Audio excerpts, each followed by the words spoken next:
Whether you're looking for a great side hustle or dreaming of building a profitable business, selling on Amazon just could be your golden ticket to success. But not a lot of people know that they can sell their Amazon businesses for huge profits. Picture this, starting off with just $1,000 and transforming them into a thriving enterprise that could potentially sell for a staggering $200,000 or more. Which is why in this video, we're going to walk you through the ultimate step-by-step guide of running Amazon business, from how you can get started as a beginner to making an exit worth hundreds of thousands. So don't miss out.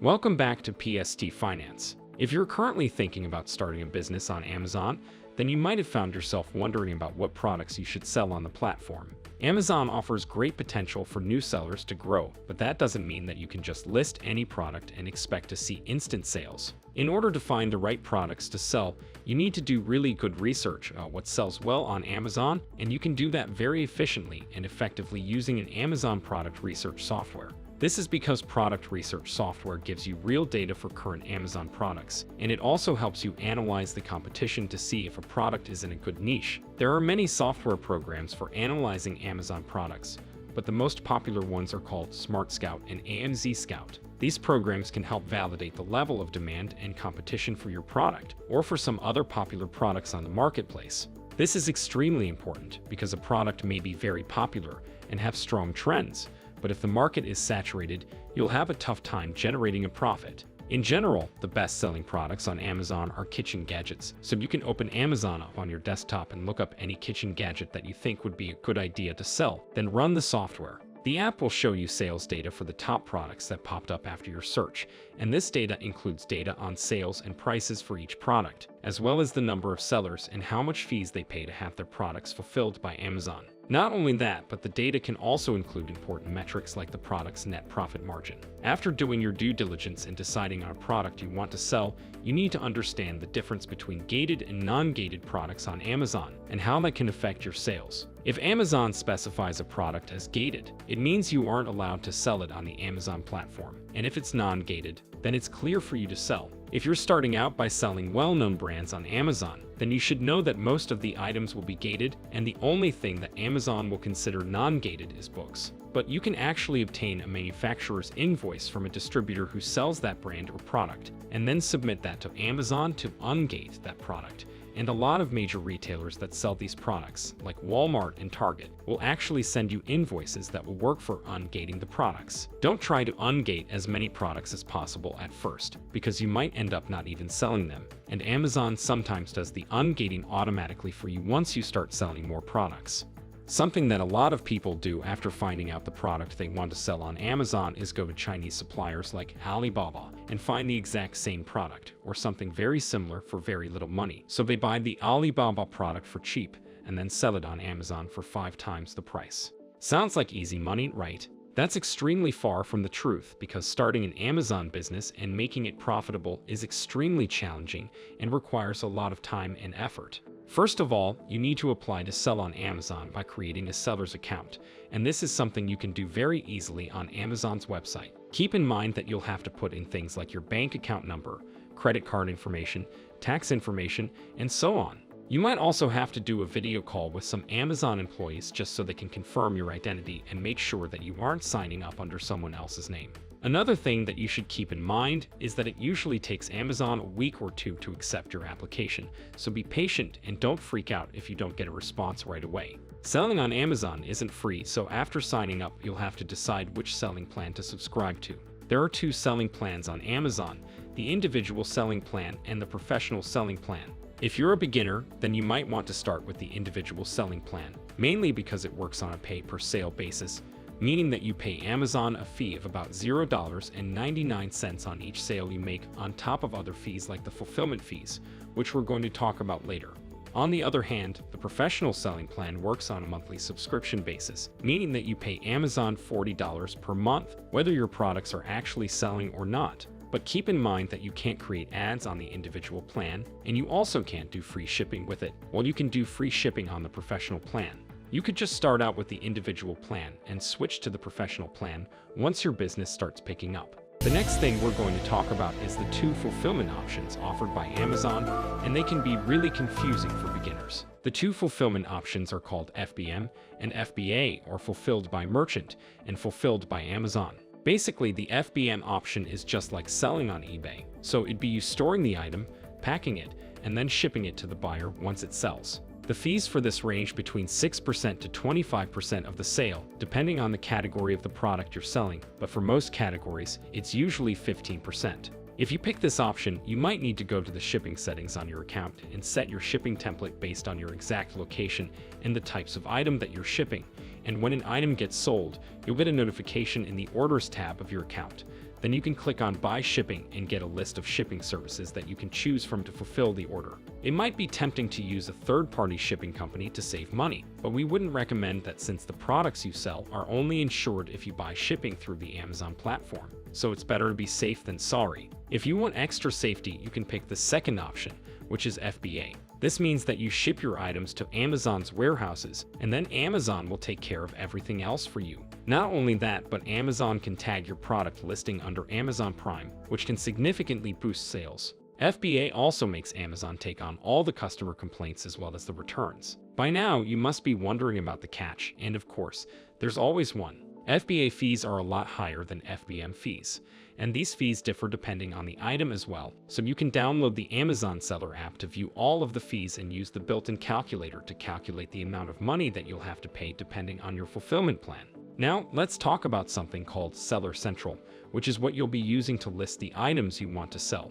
Seller Central is available on desktop, and it also has an app, but it can be very hard to use since it's very glitchy, so you might want to stick to the desktop version. Basically, Seller Central has everything you need to sell on Amazon. You use it for things like listing new inventory, managing that inventory, dealing with returns and shipping.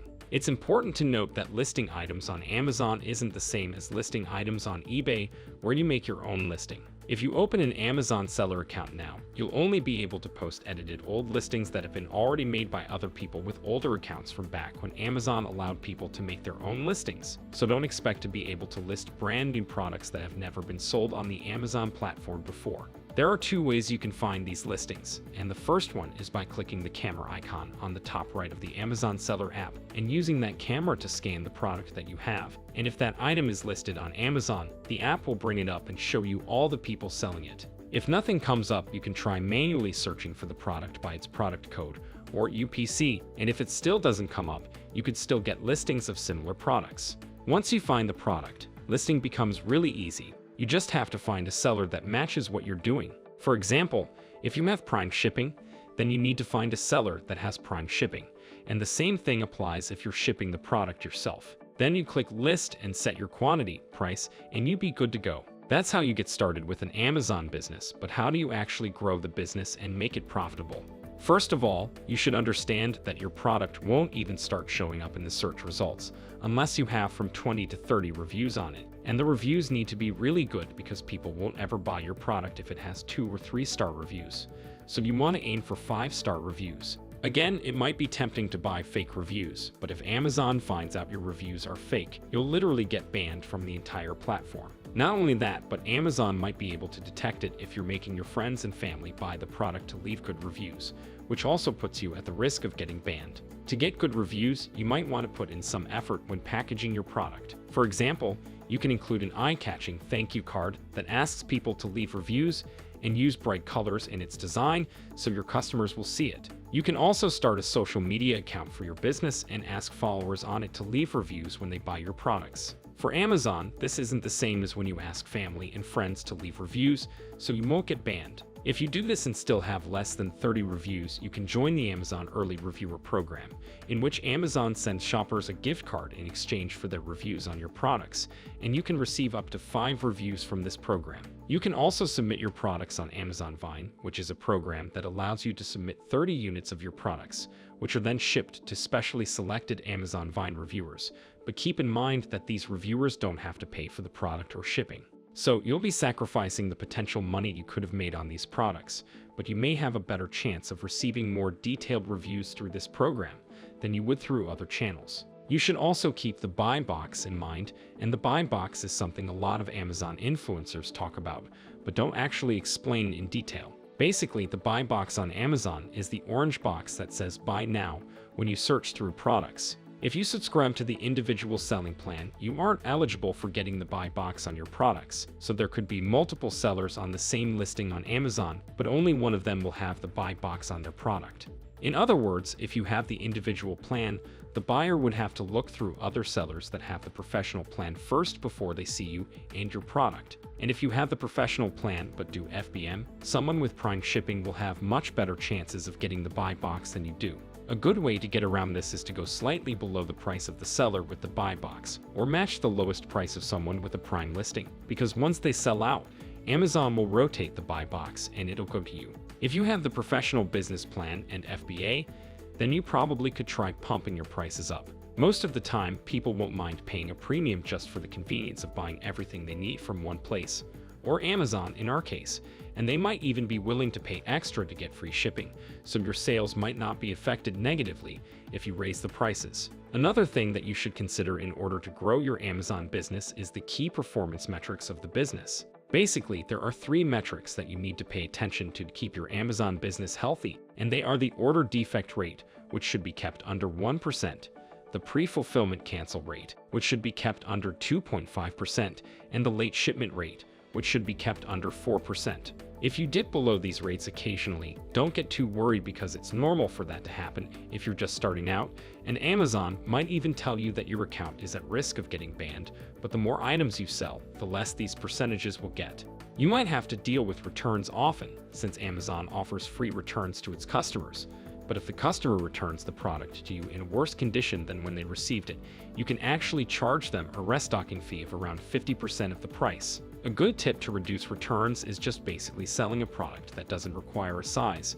So if returns will bother you, don't sell things like clothes or hats. Let's say you manage to really grow your Amazon business. Should you keep it forever? Or is there a specific end game that you need to plan for? There's only one thing you can do after your Amazon business grows that's better than keeping it, and that's selling it to someone else. That's right, you can actually start your Amazon business with $5,000 and sell it for $500,000. Now, you might be wondering, why would anyone buy an Amazon business in the first place? Or why would anyone pay you 40 times or 50 times the monthly income your Amazon business generates instead of just building their own Amazon business themselves? People buy established businesses because they want to skip over the long time it takes to build a business from the ground up. Another reason why some people buy established businesses is that they might already have another business that aligns well with your business, and what they want to do is combine the two to create a sort of Amazon business empire. Another thing is data levers. There is tons of data that exists within Amazon business that experts on Amazon's algorithm or logistics can take and use to improve the business and turn it into something else entirely, making the return on their investment far bigger than what you think is possible. Some Amazon businesses are also being bought by small investment firms that raise anywhere from $2 million to $10 million from investors, acquire a portfolio of businesses, streamline the operations, and use their expertise to scale the businesses. Now, let's talk about valuations. How do you actually value your Amazon business? And how much money could you get from the sale? The basic formula of an Amazon business valuation is just taking your 12-month average net profit and multiplying that by a multiple. Now, that multiple can range from 20 times to 60 times, but let's take a look at an example for more clarity. If your Amazon business makes $5,000 in average net profit per month, then you'd be looking at a valuation of about $200,000. Or if you're making $15,000, you'd be looking at a valuation of around $600,000. Still, you should request multiple valuations from more than one M&A firm to get a good idea of how much your business is worth. If you decide to sell your Amazon business, you can talk to a broker to help you do it. If you Google Amazon Business Broker, you'll get a lot of results and many websites of companies that offer this service. But if you don't want to hire a broker to avoid paying a commission, then you can try to find a buyer yourself by advertising that your business is for sale on social media platforms or a marketplace like Flippa. You can also get in touch with Amazon marketing agencies like Amazon SEO Consultant, and these agencies can help you boost your business value before the sale, as well as connect you directly with buyers. Amazon SEO Consultant can even buy your business itself if it sees it fit. Just keep in mind that you'll have to tell Amazon that you're selling the business, and you'll have to talk to a customer service representative about transferring the ownership of your Amazon seller account. Before you start transferring any assets, it's important to make sure that you have Amazon's written notice and consent that your business is being transferred to someone else. Now, let's get into some tips that'll help you maximize the value you sell your business at. First of all, you need to pay attention to the number of products that you're selling. Buyers like to see a certain number of products being sold, meaning that if your Amazon business only sells one product, a buyer might view it as risky because of the lack of diversification, just like with any other investment. But that doesn't mean you should be selling hundreds of products without focusing on a niche that will make you successful. You should find balance between focusing on a niche and selling more than one product to help increase your Amazon business value. For example, if your Amazon business is worth $100,000 and you have 300 products listed, that's considered a lot for your business at its current valuation, and a buyer might turn away from it because they wouldn't want to manage 300 products. The next tip is to create an income statement for your business, and this is actually the most important document in your entire business, and you won't be able to sell your Amazon business without it. If you don't enjoy the accounting side of running a business, you need to hire a professional accountant to look at your business and create financial statements for you. Finally, if you want to make the most of your exit, then you need to make at least $200,000 a year from your Amazon business, and have it be at least 3 years old. This makes it seem like an already proven concept, which reduces risk for buyers. Also, make sure that your business is somewhat automated, or even hire people to manage it for you before you sell it, since buyers will appreciate the fact that the business can provide them with passive income, or that they won't have to work there for more than 15 hours per week, for example. To conclude, we can say that now might be the best time to start an Amazon business with the goal of making a profitable exit in the end. There's a really big market for Amazon businesses, and some companies put away billions just to acquire an Amazon business. But keep in mind that you should only sell your Amazon business if that aligns well with your goals, whether they're personal goals or professional goals. In other words, if you enjoy running your Amazon business and think of it as a great side hustle or even full-time business, then you should definitely keep it. Well, that is everything for now. What do you think? Is owning an Amazon business a good idea? Please let us know what you think in the comments below. And if you haven't, please subscribe and leave a like for this video. Your support helps us continue our work. Thanks again for your support, and I will see you in the next one.